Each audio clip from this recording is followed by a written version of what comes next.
Bu Siti? Alhamdulillah baik. Ibu apa kabar? Alhamdulillah baik juga. Hari ini kita adakan percakapan praobservasi ya Bu. Sebelum nantinya saya akan mengamati jalannya proses pembelajaran yang Bu Siti lakukan di dalam kelas, atau sebelum saya melakukan proses supervisi kelas ya Bu Siti. Adapun tujuan dilakukan supervisi ini adalah untuk mengetahui dan juga mengevaluasi jalannya proses pembelajaran yang dilakukan. Nah, kenapa hari ini kita melakukan percakapan praobservasi? Gunanya untuk persiapan awal sebelum nanti Ibu melakukan kegiatan pembelajaran di dalam kelas, agar lebih siap dan lebih percaya diri, kemudian memberikan pembelajaran yang terbaik tentunya bagi murid. Nah, ada beberapa pertanyaan ini nanti yang akan saya sampaikan kepada Bu Siti. Yang pertama itu mengenai tujuan. Nah, kira-kira apa tujuan pembelajaran yang ingin Bu Siti capai berdasarkan rancangan pembelajaran? Baik, terima kasih Bu Yosi. Untuk proses pembelajaran yang akan saya lakukan pada kegiatan nanti, saya akan menyampaikan beberapa tujuan pembelajaran. Yang pertama adalah peserta didik dengan berkolaborasi mampu menjelaskan hukum, kemudian melalui diskusi kelompok peserta didik mampu menghitung besaran-besaran yang berkaitan dengan hukum. Yang ketiga, melalui percobaan di LKPD peserta didik mampu menjelaskan konsep hukum. Begitu. Oke. Nah, bagaimana dengan area pengembangan yang ingin Ibu Siti capai atau yang ingin diobservasi? Baik, untuk area pengembangan yang saya ambil di observasi ini, saya spesifik di bagian literasi sains dan minat belajar fisika. Oke, hasil observasi adalah tentang literasi sains dan minat belajar fisika. Nah, saya ingin mendengar ini bagaimana rancangan pembelajaran yang ingin Ibu Siti terapkan di kelas, mungkin dari segi strategi pembelajaran, model pembelajaran, ataupun dari metode pembelajarannya. Baik, untuk strategi yang saya gunakan itu adalah berdiferensiasi berdasarkan kesiapan belajar siswa yang diintegrasikan dengan pembelajaran sosial dan emosional. Kemudian saya juga melakukan pembagian kelompok sesuai dengan kemampuan dan keterampilan siswa. Lalu saya menggunakan model pembelajaran yang menggunakan problem based learning atau PBL. Nah, untuk metodenya saya menggunakan diskusi kelompok, praktikum, tanya jawab, dan penugasan.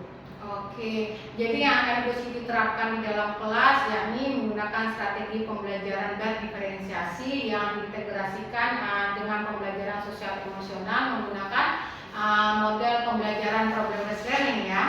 Nah, kemudian untuk metode diskusi kelompok, tanya jawab, dan adanya penugasan ya Bu Siti. Nah, tentang media pembelajaran, kira-kira media apa yang Ibu Siti gunakan? Yang paling utama di situ karena kita juga menampilkan video, saya menggunakan PowerPoint, kemudian alat praktikum, kemudian untuk tesnya saya menggunakan aplikasi Quizzes. Oke. Nah, ini untuk kegiatan pembelajaran nantinya kira-kira akan dilaksanakan pada hari apa, di kelas berapa, dan juga di jam berapa? Baik, saya akan melaksanakan di hari Kamis di kelas 11 MK1 di jam ke-1 sampai jam ke-4. Baiklah. Jadi nanti saya akan datang kembali ke kelas Bu Siti pada hari Kamis di jam pertama, dan saya akan melakukan supervisi kelas ya. Saya akan melihat dan juga mencatat hal-hal apa saja yang terjadi di dalam kelas. Nah, setelah itu nanti akan ada percakapan terakhir, yakni percakapan pasca observasi yang nanti akan didampingi oleh pengajar praktik. Sebelum kita akhiri nih, kira-kira apa yang Ibu Siti dapatkan dari percakapan kita hari ini? Saya mendapatkan gambaran media apa yang akan saya lakukan pada saat proses pembelajaran. Kemudian saya juga akan menyiapkan mulai dari sekarang. Baiklah, terima kasih ya Bu Siti atas waktunya yang sudah bersedia berbincang-bincang dengan saya di percakapan praobservasi. Sampai bertemu kembali di kegiatan observasi kelas pada hari Kamis ya Bu, dan sampai bertemu juga pada percakapan pasca observasi. Ya Bu, sama-sama. Terima kasih kembali. Ya. Nah, demikianlah percakapan pra-observasi saya bersama Bu Siti Mujayana. Oke. Assalamualaikum warahmatullahi wabarakatuh.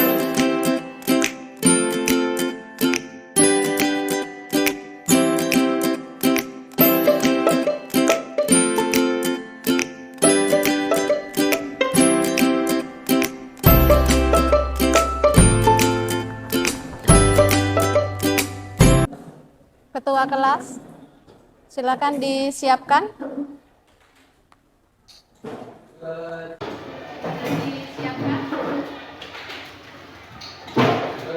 Siap. Beri salam.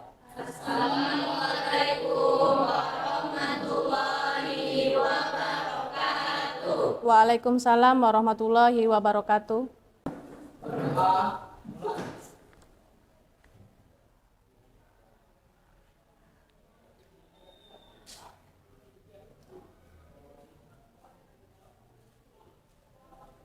Doa selesai. Baik anak-anak, bagaimana kabarnya pada pagi hari ini? Apakah hari ini hadir semua? Hadir. Alhamdulillah. Baik anak-anak, sebelum kita mulai pembelajaran fisika, kita cek sound dulu boleh? Boleh. Kalau saya ngomong fisika, kalian jawabnya menyenangkan. Ya? Saya mulai ya. Fisika. Duh, sepertinya kurang kompak nih. Kita ulang lagi ya. Fisika. Oke, kasih atas untuk kita. Ya.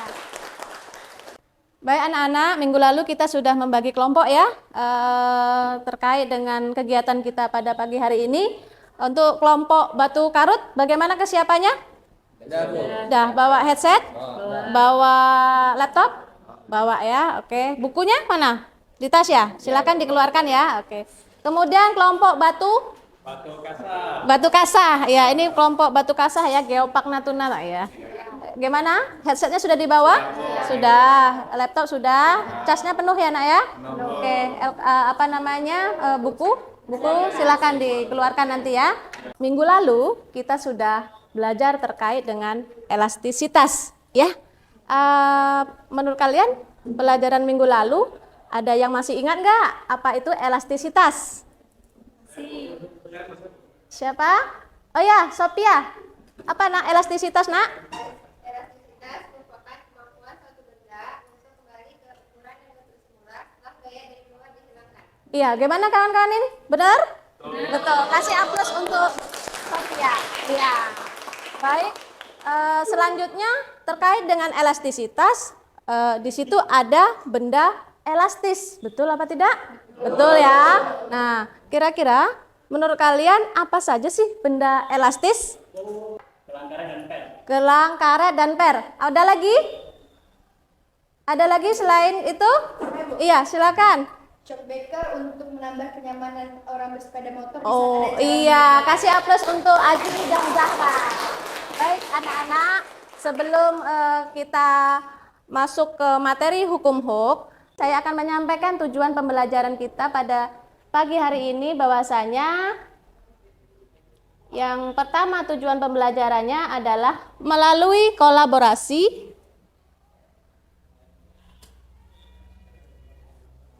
kolaborasi peserta didik mampu menjelaskan hukum HUK untuk menerangkan perilaku pegas dengan menerapkan tanggung jawab, kerjasama, teliti, dan disiplin. Yang kedua, melalui kolaborasi, peserta didik mampu menghitung besaran-besaran yang berkaitan dengan hukum HUK, menerapkan tanggung jawab, kerjasama, teliti, dan disiplin. Yang ketiga, melalui percobaan di LKPD, peserta didik dapat menghubungkan antara besar gaya dengan pertambahan panjang pegas. Kemudian yang keempat, melalui membaca bahan ajar, peserta didik dapat menjelaskan konstanta pegas berdasarkan persamaan hukum HUK. Yang kelima, melalui membaca bahan ajar, peserta didik dapat menentukan besar gaya pegas. Dan yang keenam, melalui kegiatan membaca bahan ajar dapat menghitung susunan pegas secara seri dan paralel. Dan yang terakhir, melalui membaca bahan ajar, peserta didik dapat mengetahui gabungan susunan seri dan paralel. Baik anak-anak, untuk pertemuan hari ini kita akan melakukan percobaan, yang mana dalam percobaan ini itu kita akan membahas terkait aplikasi dari hukum huk dalam kehidupan sehari-hari. Di sini kita akan melakukan praktek ya. Kemudian perwakilan kelompok silahkan ambil alat di depan. Perwakilan kelompok silahkan ambil alat di depan.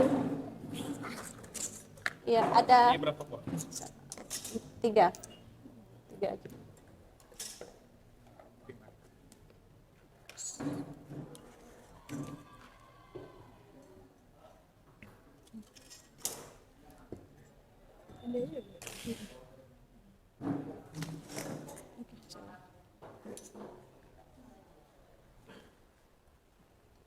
Baik anak-anak, di situ sekalian sudah ambil alat dan bahan. Saya demonstrasikan sebentar ya. Di sini ada LKPD-nya sudah ada di grup WA ya. Oke. LKPD sudah ada di grup WA. Nanti silahkan kalian mencari referensi terkait dengan hukum huk itu menggunakan YouTube, menggunakan handphone dan menggunakan laptop. Ya. Di sini saya perhatikan dulu. Saya sampaikan dulu alat dan bahan terkait dengan percobaan hukum huk. Yang pertama ada statif. Ini statif ya. Ini alat untuk menggantungkan pegas. Kemudian yang kedua ada pegas. Di sini ada pegas ya, yang berbentuk spiral, ini pegas. Kemudian yang ketiga ada beban. Beban di sini kita gunakan 4 beban. Masing-masing beban di bawahnya di situ sudah ada masanya. Ya, nanti kalian lihat di dalam alat dan bahannya. Terus yang terakhir itu ada mistar. Coba diperhatikan, di sini ada 2 gambar. Yang pertama ada gambar apa itu? Gambar apa itu, Naku? Yang pertama nih ada ayunan bayi, yang kedua ada orang mengendarai sepeda motor. Nah, menurut kalian di sini ini terkait 2 gambar ini apa yang kalian peroleh? Kita lihat dulu videonya yuk. Mana videonya? Ya, jangan didengarkan. Nampak nggak videonya? Nah, itu lihat ya, ada video ayunan bayi yang pertama, kemudian yang kedua ada video orang berkendara ya di jalan yang berlubang. Nah, itu dia. Menurut kalian di dalam kedua video ini disebut dengan ayunan bayi. Ayunan bayi apa sih manfaatnya? Manfaat dari ayunan bayi, siapa yang bisa menjawab? Siapa yang bisa menjawab? Silakan. Siapa? Dava? Menurut saya supaya bayi merasa lebih nyaman. Supaya bayi lebih nyaman. Diayun ya. Kemudian yang kedua ada orang mengendarai sepeda motor di jalanan berlubang. Menurut kalian apa sih manfaat dari yang di-shoot tadi, yang di-shoot di video tadi itu ada di bagian mananya? Iya, silakan, Dava. Itu ada di bagian pakai motor ya, supaya mengurangi getaran dan membuat nyaman kita berkendara. Di situ saya sudah kirim di dalam grup WA terkait dengan LKPD yang akan kita bahas. Silahkan dicek di dalam grup WA-nya masing-masing. Baik anak-anak, untuk silahkan kalian buka referensinya di LKPD, kemudian kalian bisa membuka YouTube. Silahkan dimulai dari sekarang.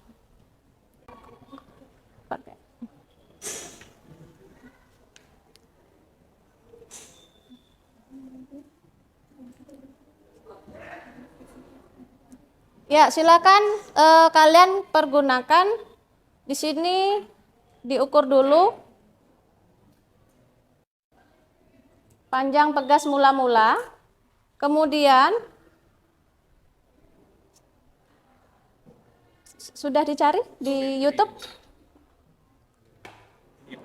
Ya. Lagi dicari Bu referensi.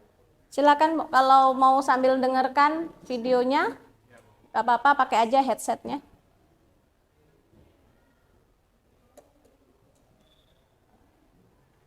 Kerjakan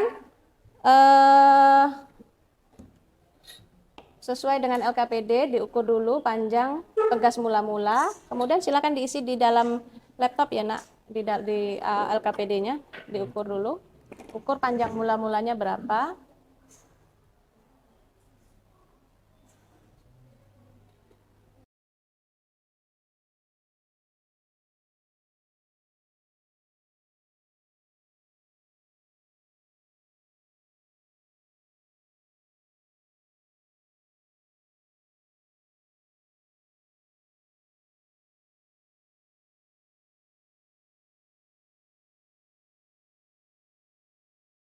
Ketika kita mengukur, usahakan pegas itu dalam keadaan diam, ya, ya tidak ada pergerakan, karena itu bakal mempengaruhi dari proses pertambahan panjang pada pegasnya, ya.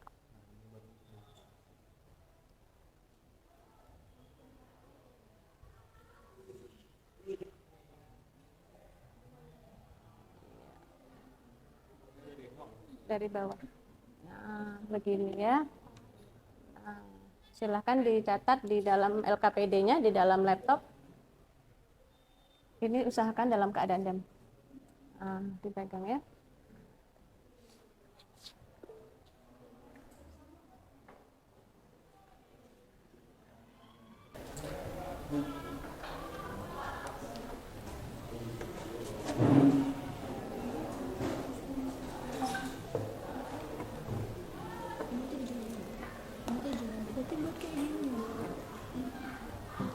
Yang persentase.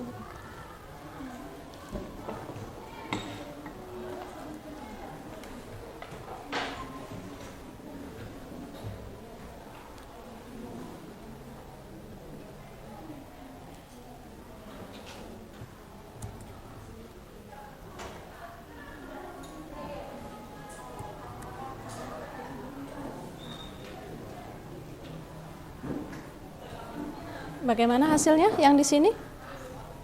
Sudah ya? Sudah dituangkan di LKPD? Oh iya.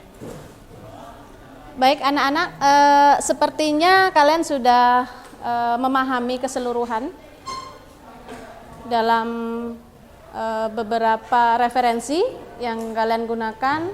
Kalian belajar berdasarkan minat belajar kalian ya. Gimana? Kalau belajar menggunakan apa bakat minat kalian, seru nggak sih? Seru ya. Ya bisa mendengarkan, ya bisa meluapkan di dalam sebuah karya dalam laptop, ya. Dah, oke.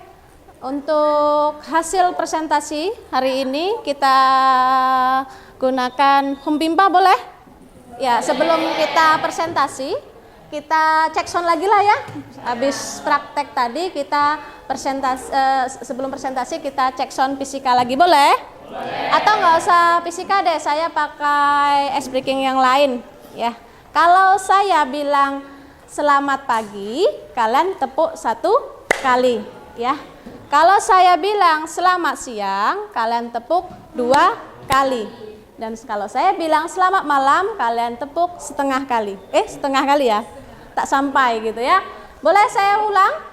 Boleh. Oke, saya mulai ya. Selamat siang. Selamat malam.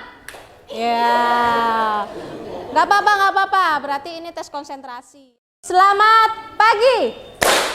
Selamat malam. Selamat siang. Selamat siang. Selamat pagi. Selamat siang. Selamat malam. Ya, kasih tepuk tangan untuk kita semua. Baik anak-anakku, sebelum presentasi kita buat kesepakatan siapa yang nampil duluan, boleh? Boleh. Kita minta perwakilan kelompok maju ke depan, kita home pimpa. Ya, di sini. Yuk, perwakilan kelompok. Home pimpa. Home pimpa apa nih? Home pimpa ya? Iya. Tali. Ya. Tali. Nah, ulang. Ini yang mana? Iya. Iya, kelompok Dava ya yang mempresentasikan pada pagi hari ini terkait dengan hasil percobaan kita hukum hook. Silakan untuk kelompok Dava.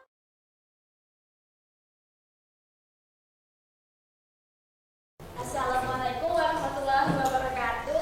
Waalaikumsalam warahmatullahi wabarakatuh. Baik, kami dari kelompok Batu Kasa ingin mempresentasikan hasil diskusi kami yang akan dibacakan oleh Bapak untuk Bapak.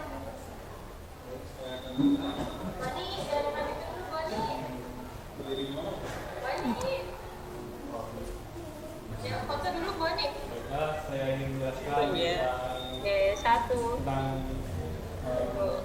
gaya berat terhadap perubahan perpanjangan Anda. Kalau saya lihat di sini tadi beberapa aja beban yang kita gunakan. Baiklah, kita bisa lihat tadi kita ada menggunakan beban sepanjang sebesar 50 gram, 100 gram, dan 150 gram. Baik, pertama hal yang harus kita lakukan itu kita harus ukur dulu panjang awalnya panjang pegas awalnya sebelum ditambah beban, yaitu kita bisa lihat tadi 70 cm. Kita konversikan dulu menjadi meter, yaitu kita kali dengan 0,01, yaitu menjadi 0,07 meter. Baik, kemudian tadi kita Tambah. Oh ya, ini dari gram tadi kita ubah juga menjadi kilogram. Kita kali dengan 0,001 gram. Baik. Kemudian setelah kita dapat tadi 0,05 kilogram, kita buat sesuai dengan rumusnya, yaitu massa dikali gravitasi. Dan massanya tadi kan kita dapatnya 0,05 kg, kita kali dengan gravitasi. Sesuai ketentuan gravitasi itu adalah 10, jadi kita kali dengan 10 dapatlah hasilnya 0,5. 0,1 kali 10 hasilnya 1, kemudian 0,15 hasilnya 1,5. Lalu lanjut ke bagian sini, bagaimana cara mengisi bagian ini? Ini adalah bagian, ini adalah perpanjangan pegas setelah ditambah dengan beban. Kalau ditambah dengan 0,05 kg, maka akan mendapatkan 0,08 dan seterusnya.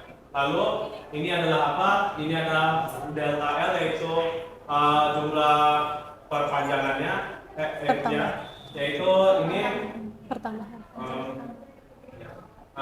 panjang awalnya, panjang setelah ditambah dengan beban, kita kurangkan dengan panjang awalnya sehingga bisa mendapat 0,01 gram.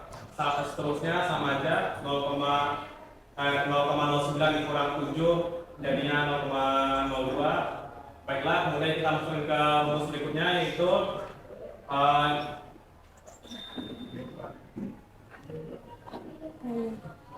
W per delta L. Ini tadi gaya berat yang kita dapat dari rumus ini itu dibagi dengan delta L yang ini, sehingga masukkan 50. Seharusnya konsentrasi gasnya itu harusnya 50, tapi tidak tahu kenapa ini dapatnya 37,5. Baik, sekian dari kelompok kami. Apakah ada yang ingin bertanya? Baik. Silakan, ya, ada yang mau bertanya, silakan. Yang saya pegas ini. Jika pegas ini kita berikan beban, apakah akan terjadi perubahan pada pegas tersebut? Pegas ini? Iya, akan terjadi perubahan, akan menjadi molor ketika sering digunakan. Sepertinya. Iya. Terima kasih. Selanjutnya ada lagi? Apakah penyebab perubahan tersebut berubah jika terus digunakan? Baik, saya akan menjawab pertanyaan dari sini. Menurut Pegas, perubahan itu kita sering digunakan karena Pegas mengalami deformasi plastis. Deformasi plastis terjadi ketika tegangan yang diterapkan oleh Pegas melebihi batas elastisitas. Iya. Ada tambahan? Ya. Bagaimana? Yang lainnya? Ada yang masih mau ditanyakan?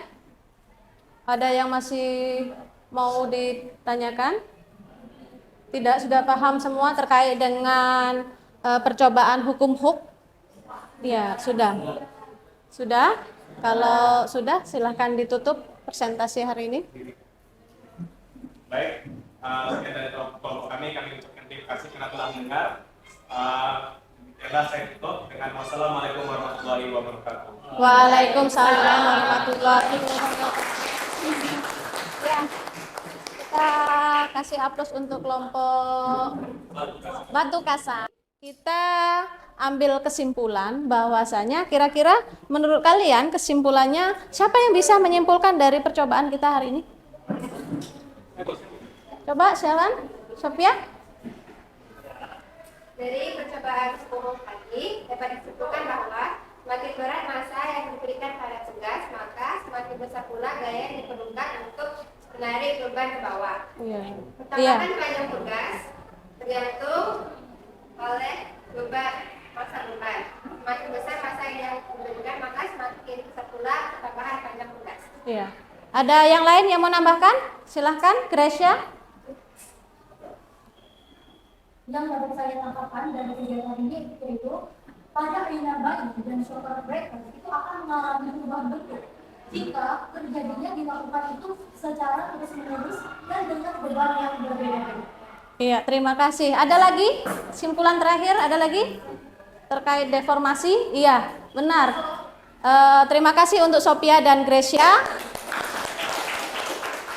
Baik, anak-anak, kita dapat simpulkan bahwasanya Pegas itu apabila digunakan secara terus-menerus, dia akan mengalami deformasi. Deformasi itu adalah melewati dari batas elastisitas beban. Jadi makanya kenapa di kehidupan sehari-hari, contohnya di rumah, untuk apa yang di rumah ada ya, spring bed atau sepeda motor ya, kita tadi membahas video terkait dengan shock breaker gitu yang sering kalian gunakan sehari-hari.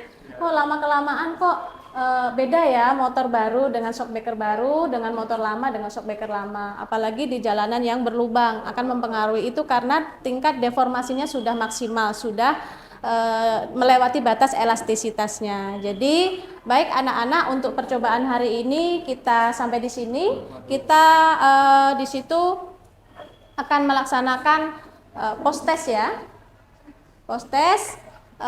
Saya akan share linknya, quizisnya itu di dalam grup. Silahkan kalian kerjakan di handphone masing-masing terkait dengan post test yang saya berikan.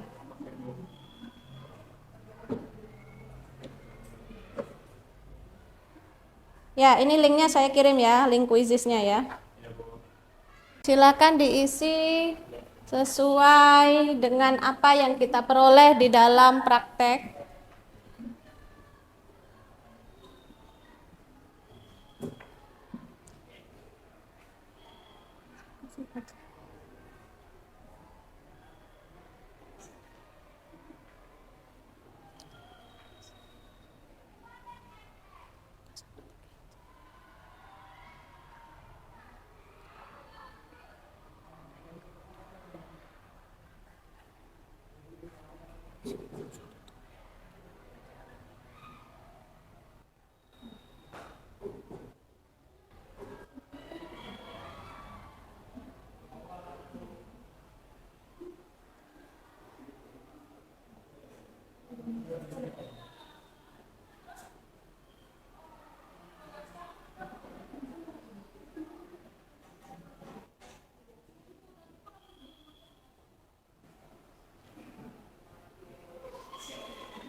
Oke, waktunya sudah habis ya untuk melaksanakan post test pada hari ini. Silahkan dikirim, nanti saya koreksi.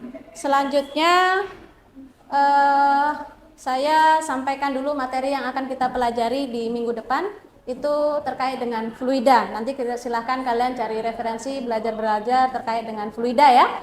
Baik, pertemuan hari ini sampai di sini. Mudah-mudahan bermanfaat. Saya akhiri. Assalamualaikum warahmatullahi wabarakatuh.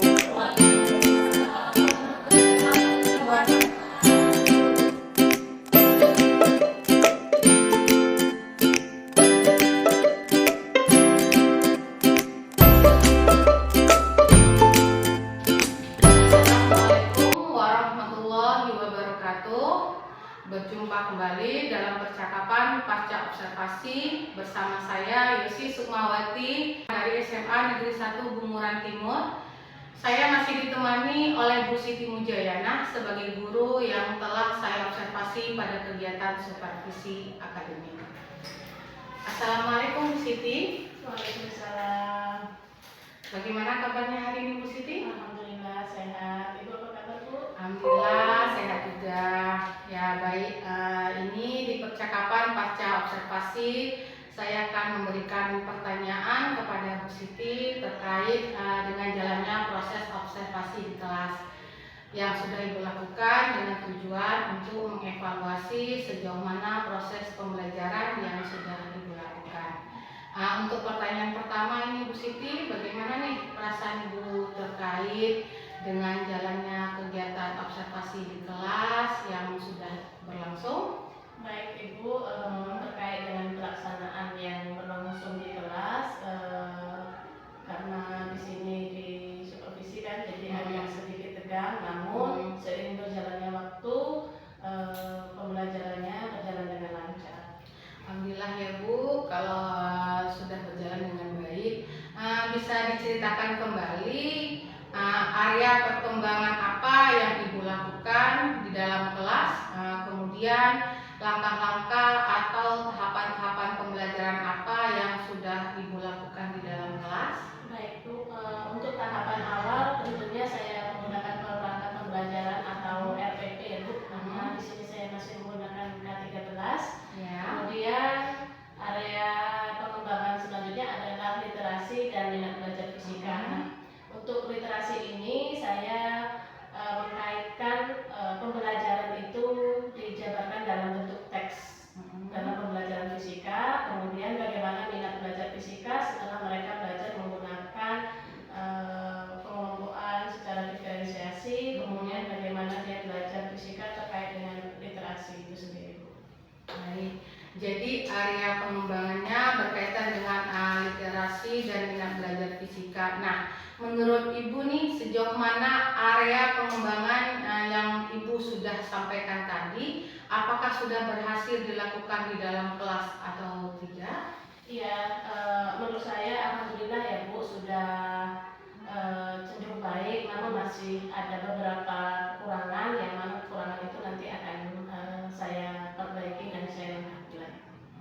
Jadi sudah dilakukan dengan baik dan berjalan sesuai dengan harapan Ibu ya. Nah, masih ada kekurangan seperti yang Ibu sampaikan tadi. Menurut Ibu nih apa sih kekurangan atau mungkin kendala yang Ibu hadapi pada saat melakukan proses pembelajaran di kelas? Ya, untuk kekurangan yang atau hambatan yang sering terjadi dalam proses pembelajaran itu biasanya terjadi pada beberapa siswa yang kurang aktif terlibat di dalam pembelajaran, mungkin karena mereka juga masih baru dengan pembelajaran diferensiasi dan saya juga kurang melakukan atau terlupa melakukan teknik stop di dalam pembelajaran. Jadi ada beberapa siswa yang tidak terlibat atau kurang aktif, mungkin hanya mengandalkan teman-temannya, dan Ibu juga lupa melakukan teknik stop di dalam pembelajaran seperti itu ya Bu? Iya, betul sekali. Kira-kira mengapa hal itu bisa terjadi Bu? Kenapa kurang aktif? Kenapa lupa melakukan teknik stop?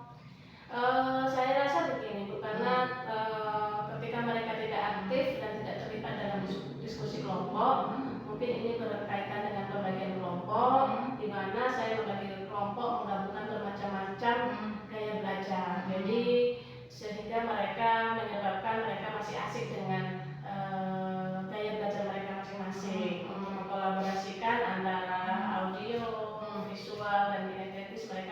awam di sini. Nantinya terkait dengan pembelajaran ini saya akan melakukan pendekatan yang sesuai dengan minatnya begitu. Selanjutnya mungkin saya juga akan melakukan pertanyaan yang agar bisa menyesuaikan apa yang diinginkan di dalam kelas.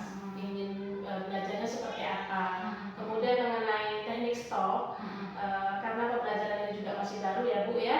Jadi saya juga masih agak sedikit nervous ya. Karena ini juga baru saya terapkan, karena ini juga aplikasi di fisikanya juga mungkin ini adalah ilmu baru di fisika, dan ini kedepannya juga akan saya buat menjadi salah satu teknik utama supaya mereka juga lebih rileks dalam menerima pembelajaran yang saya berikan nantinya. Baik, jadi itu adalah rencana ke depan yang akan Ibu Siti lakukan ya? Iya, benar sekali. Pada saat nanti proses pembelajaran ke depannya, Ibu akan menyesuaikan dengan kenyamanan belajar mereka, kemudian membagi kelompok berdasarkan gaya belajar mereka juga, baik itu visual, auditori, kinestetik, dan berkolaborasi nantinya dengan guru BK, serta sering berlatih menggunakan teknik stop di dalam pembelajaran agar tidak lupa. Seperti itu ya Bu Siti? Iya, benar sekali Bu. Baik, mudah-mudahan apa yang nanti Ibu rencanakan dapat terrealisasi dan memberikan proses pembelajaran yang lebih baik lagi dibandingkan dengan yang kemarin ya Bu. Iya, benar. Saya tunggu nanti ya cerita-ceritanya apakah bisa direalisasikan atau tidak. Kira-kira nih kapan Ibu akan melakukan perubahan dengan rencana yang Ibu sampaikan tadi? Terkait dengan pembelajaran ini, karena ini bagus, jadi rencana saya di semester depan saya akan melakukan pembelajaran menggunakan sistem seperti ini, karena ini juga sudah mau libur ya Bu, jadi saya akan melakukan di semester depan.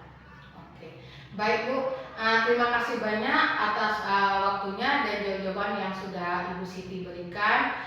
Semoga apa yang sudah Ibu rencanakan dapat terrealisasi ke depannya. Iya, sama-sama Bu, terima kasih kembali.